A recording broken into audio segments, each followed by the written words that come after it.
So what is a great way to start investing in real estate that not enough people talk about? What's going on, guys? It's Ricky here with TechBud Solutions, and I want to share something with you that I've learned in the past couple of years. I really hope that you do learn something new, and if you have any questions after this video, either comment down below or send me a direct message via Instagram, and that's that third link in the description down below. So let's go ahead and get started. One of the first things you guys need to know is the first property that I ever purchased was in the state of Arizona. Let me explain. I had a stable job, right? I worked in telecommunications sales, so commission-based job, woot woot. The really cool thing about that is I was also going to school full-time, and on top of that, I was, doing my little side hustles. Nothing crazy, right? I built very little credit for the past couple of months. I know now, obviously, property prices have gone up, but let me explain. Back in 2015, I moved from California to Arizona, and I began looking for my first property. It seemed very unrealistic, but again, I got connected with the real estate agent. He got me connected with lenders, and they kind of built a roadmap of what I needed to work towards. There's really three main things, right? Your income, so hopefully a 2-year work history, your credit score, and of course, how much money you have saved. The thing that I was not, kind of like told is, at least in the state of Arizona, and many other states are like this, you can buy a property, and then after 2 years, if you wanted to, you could actually sell it, but as long as you lived in it, right, as a primary residence for at least 2 years, for the first $250,000, you do not have to pay capital gains tax, meaning that if you bought this property, again, in a perfect world, for $250,000, and then 2 years later, that the property value has gone up, that you could potentially sell it for $500,000. If you wanted to, after 2 years, you can sell it for $500,000, cash out the $250K, and you're good to go, right?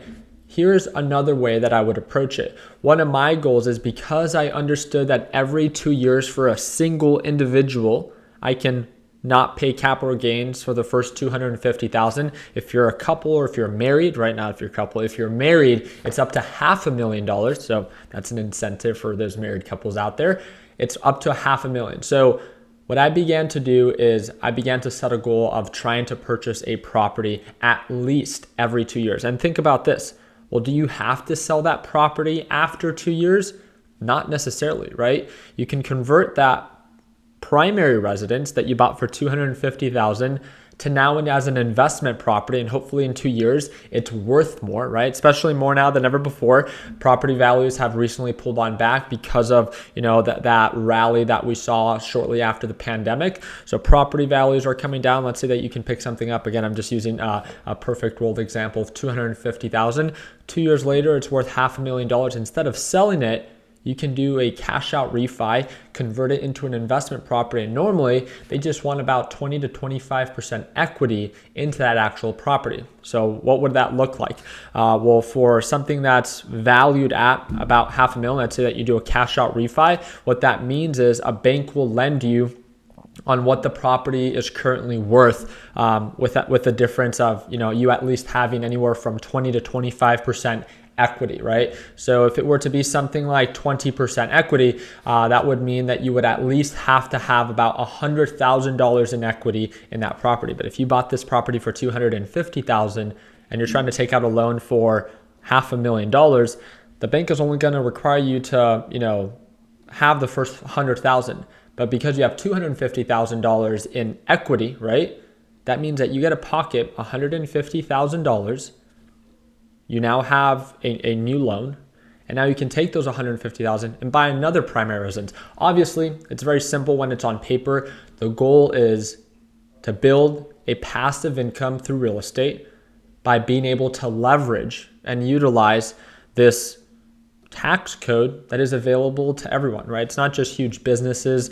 It's not this secret. It shouldn't be this secret. It should be something that if you're in your, early 20s, or even if you're in your 40s and you want to build a real estate portfolio, you don't have to be super aggressive with it. I get that a lot of people, view people like Grant Cardone or very avid real estate flippers and investors, and they talk about how many doors they have. And sometimes it can be very overwhelming because it seems so unrealistic, right? I think those people are great to use as a form of motivation, right? If when they have 1,000 properties or 2,000 rentals or 2,000 doors, whatever the case might be. At the end of the day, you at least have to get started, and to know that there is something out there available that anyone can literally do, right? As long as you are someone that is able to move every 2 years. Obviously, if you have a family, it's going to be a little bit more challenging, but it's possible. And at least as long as you know of this, every 2 years for an individual, for a single individual, it's up to $250,000. You can sell it, lock in profits, or you can cash out, refi, take out some equity into it, put that into the next property, and or just be able to invest that in another area, right? But you have your passive income, and now when you do that cash out refi, you can rent that property out. It can pay for itself. You can buy another property. Again, that can be your primary, and you can continue to do this, every 2 years. And I think that's the beautiful thing about it, that, there's things like this available that not enough people talk about. And it took me a couple of months as I began investing in real estate to learn a little bit more about this. A lot of people overcomplicate their real estate investments, but I think one of the easiest things that you can ever do is, just at least buy a primary residence and start there. And if, within 2 years, want to ask that question of like, hey, I have a lot of money in equity in my property, I wouldn't mind moving into another property.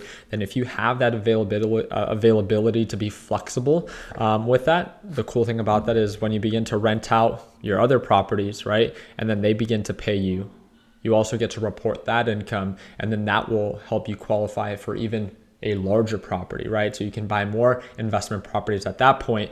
You have the money that you've been able to pull out on the other properties, and now you can buy investment properties and put 20% down on those. So not only can you do your thing every 2 years as a primary, but on top of that, you can have your short-term rentals such as Airbnbs or even long-term rentals. The idea is endless at that point. But the hardest part is always getting started. And I wanted you to know of this. I wouldn't say it's a secret necessarily, but you can let me know down in the comment section. Were you aware of this tax code that is available to the public, right?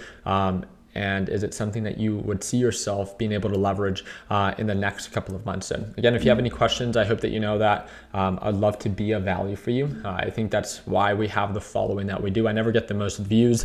It's never that I have the craziest videos, but I try to make myself the most available, right? So if you ever have any questions, shoot me a direct message via Instagram. I am verified. That's that third link down below. And if you have any questions about, even buying your first property in the Arizona area, my business partner is a real estate agent, and I'll put his information down below.